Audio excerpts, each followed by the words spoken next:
Contamos con la presencia en el día de hoy en la Universidad Metropolitana de Educación, Ciencia y Tecnología del licenciado Manuel Durán Castro. Él es especialista en investigación criminal, jefe de investigación 3 de inspección ocular y recolección de indicios de Costa Rica. Bienvenido.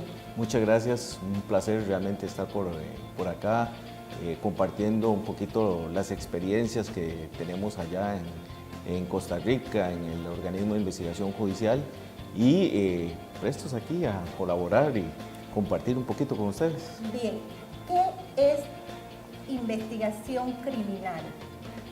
Vamos a ver, en Costa Rica lo que tenemos es una combinación de diferentes recursos en los cuales nosotros tratamos de aplicar toda la técnica de investigación criminal, que es prácticamente la utilización de criminalística, de técnicas de análisis criminal, de técnicas de laboratorio, de investigación, de análisis georreferencial y demás, una serie de herramientas a la investigación de los diferentes delitos que ocurren dentro de nuestro territorio nacional.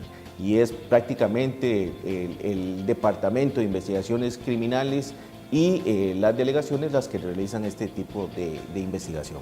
¿Cuál es la importancia de la inspección ocular? Que es otro término que quizás nuestros estudiantes o el público en general no ha escuchado. Ok, vamos a ver.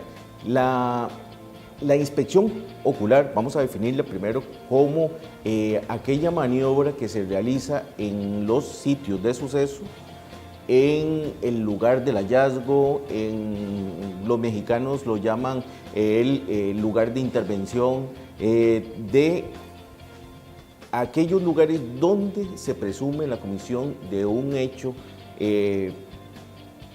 posiblemente delictuoso que se haya cometido.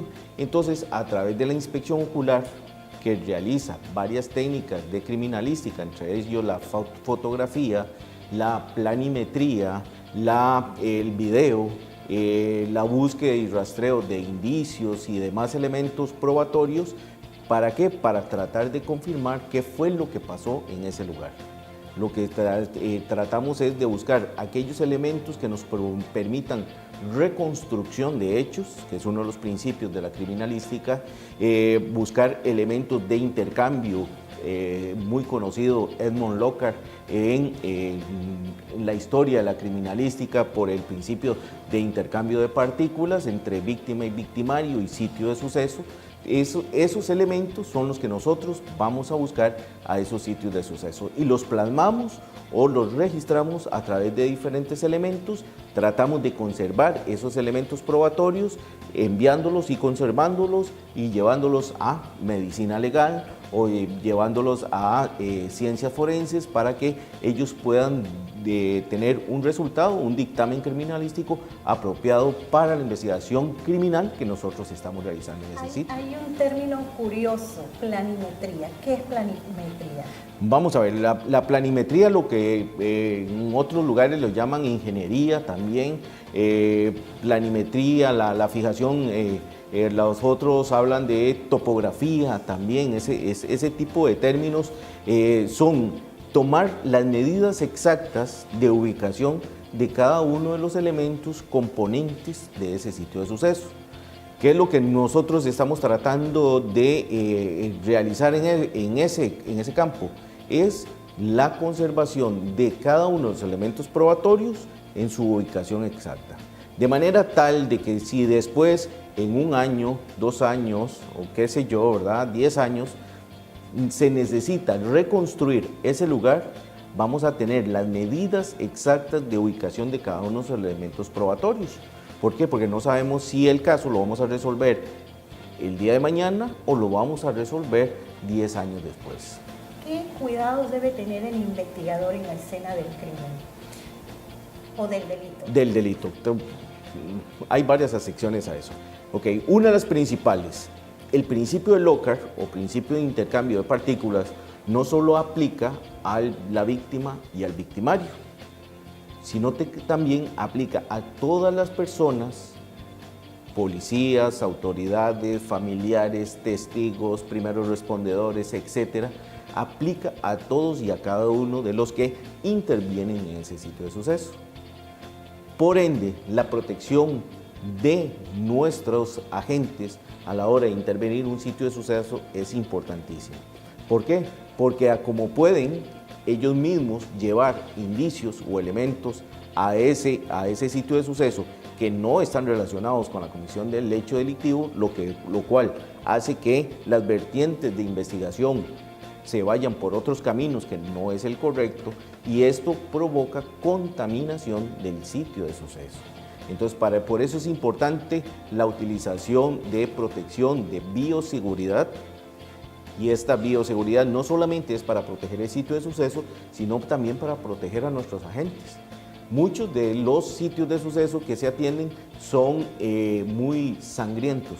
Hay elementos contaminantes, hay fluidos biológicos y demás que en muchos casos el tipo de personas que se ven involucradas en esto no tienen muy buenas costumbres y probablemente tengan algún tipo de enfermedad que podría ser infectocontagiosa.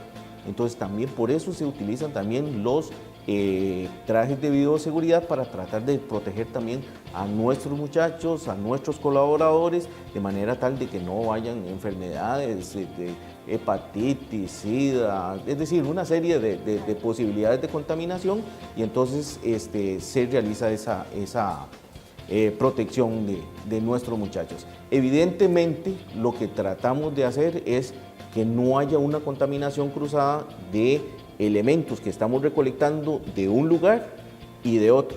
Y entonces por eso hay procedimientos en los cuales los guantes, por ejemplo, los guantes que yo utilizo para la recolección de un elemento en un lugar o en una ubicación o de un solo indicio, debo cambiármelos para ir a recoger otros elementos, porque si no, entonces se aplica el principio de intercambio de partículas. Yo, de dónde estoy recolectando las partículas, fueran de este elemento, que yo las transmití al otro elemento, o ya las tenía el elemento B cuando yo lo estoy recolectando.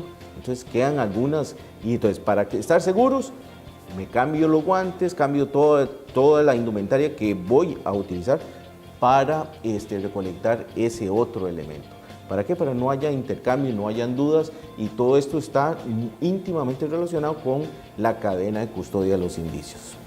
Bien, y con la puesta en marcha, porque tengo curiosidad, del sistema penal acusatorio en Costa Rica, ¿cómo fue la experiencia para ustedes en medicina legal y ciencias forenses? Vamos a ver, las áreas, el área principal en la cual yo me he desarrollado dentro del organismo de investigación judicial ha sido el área de procesamiento de sitios de suceso, en la cual también interviene medicina legal y intervienen ciencias forenses. El sistema acusatorio en Costa Rica inició en enero de 1998 y vamos a ser sinceros, y fue un colapso para nuestra parte operativa.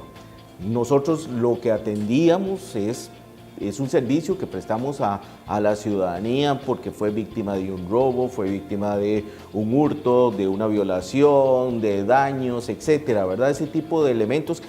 Y evidentemente también tenemos los casos de homicidios. Pues bien, teníamos en algún momento a los fiscales tomando denuncias, preguntando, haciendo los filtros ahí, lo cual retardaba mucho el acceso del ciudadano al servicio que se estaba prestando. Eso también causó que los fiscales asistieran a todo el tipo de diligencia que realizaba la policía, y también no habían suficientes fiscales, no habían suficientes recursos. Entonces, vamos a ver, en un momento dado colapsó tanto el Ministerio Público como la Policía Judicial. ¿Cómo llegaron ustedes al equilibrio de ese sistema?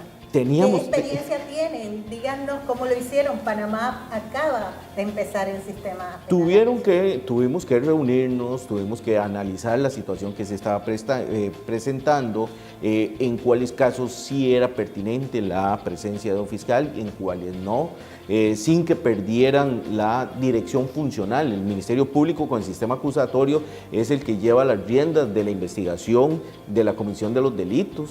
Eso lo tenemos claro, y la Policía Judicial asiste al Ministerio Público en toda la investigación necesaria. Sin embargo, hay diferentes tipos de delitos que podríamos eventualmente clasificar. En Costa Rica los tenemos de tipo A, de tipo B o de tipo C, en los cuales los de tipo B o C podríamos abordarlos la misma policía. Pero los de tipo A necesitan necesariamente y obligatoriamente la dirección funcional del Ministerio Público. Entonces eso nos ayudó mucho a que desentrabar un poco el sistema, y entonces se vio más suelta la policía, ya pudo atender más rápidamente a los diferentes usuarios, a los diferentes usuarios.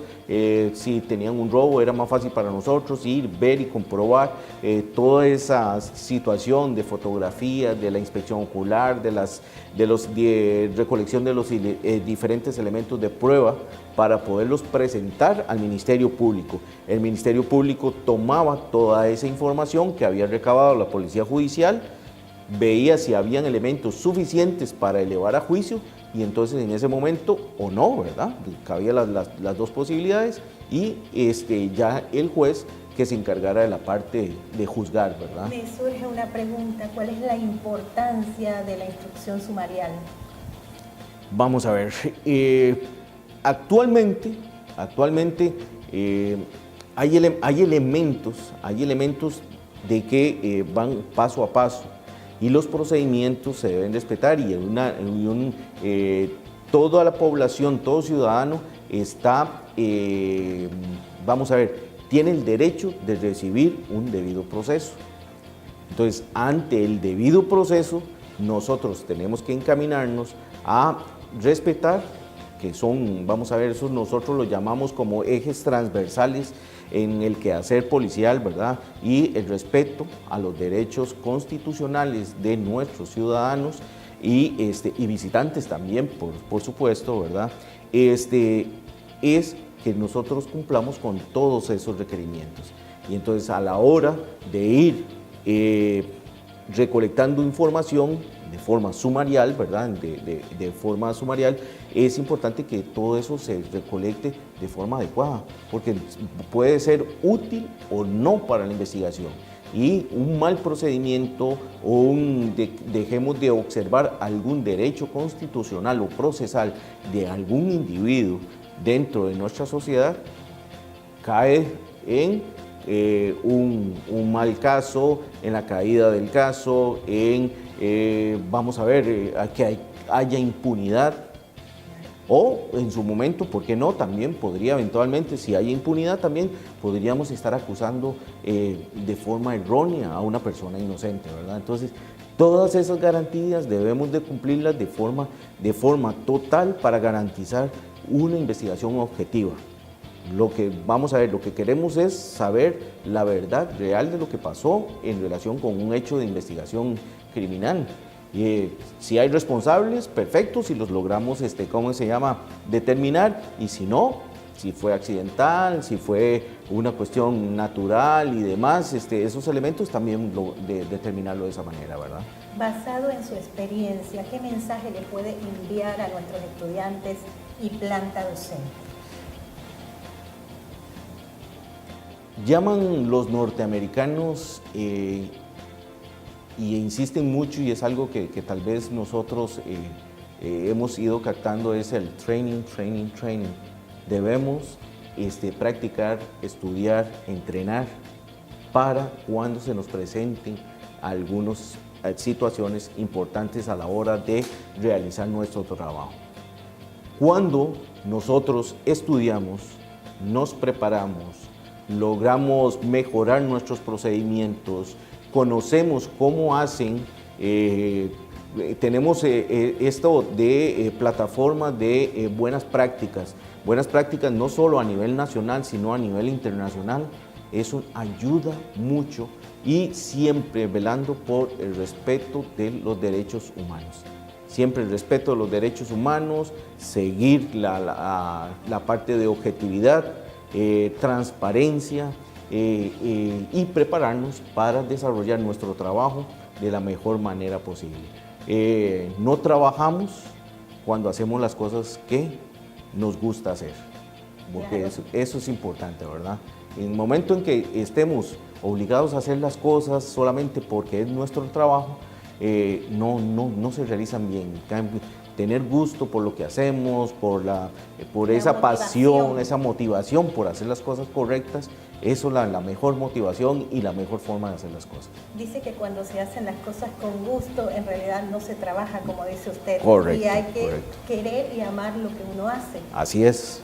Bien, eso es parte. Muchísimas gracias por concedernos esta entrevista para la Universidad Metropolitana de Educación, Ciencia y Tecnología, y bienvenido a Panamá. Mucho gusto y muchas gracias, y ahí estaremos en contacto.